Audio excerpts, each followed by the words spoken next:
দেখি তোমার ফোনটা। দিচ্ছি, দাঁড়াও। দাও না দেখি। আরে বললাম তো দিচ্ছি।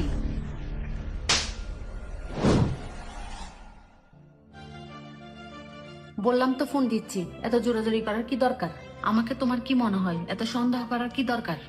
মাঝের মধ্যে কি মনে হয় জানো, তোমাকে বিয়ে করাই আমার ভুল হয়েছে।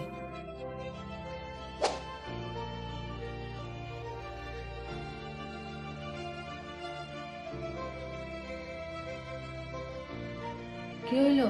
তুমি কই যাচ্ছ? ব্যাগ গুছাইতেছো কি জন্য? জামা কাপড় লই কই যাও? কি হইলো? চুপ করে আছো কেন? কথা বলো। আচ্ছা, আমার ভুল হয়েছে, আমি বুঝতে পারছি। সরি বললাম তো, তখন আমার মন খারাপ ছিল, আমি বুঝতে পারিনি। কি এমন আছে তোমার মোবাইলে? হ্যাঁ, সারাক্ষণ মোবাইলটা টিপো, কি এমন দেখো যা আমাকে দেখানো যায় না?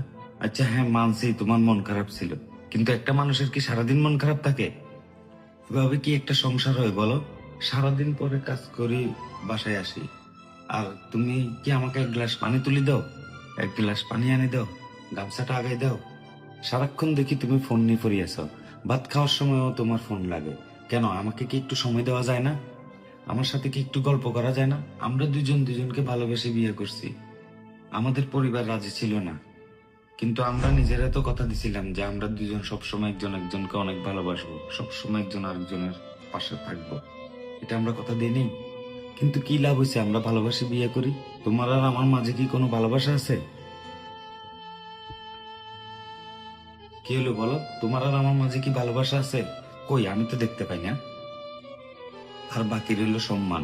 স্বামী স্ত্রীর মাঝে সম্পর্কটা টিকে থাকে এই সম্মানের জোরে। তোমার তো আমার প্রতি কোনো সম্মানই নেই, তোমার ব্যবহারেই আমি তা প্রমাণ পাই গেলাম, একেবারেই নেই। তুমি আমার কথাটা একটু শোনো।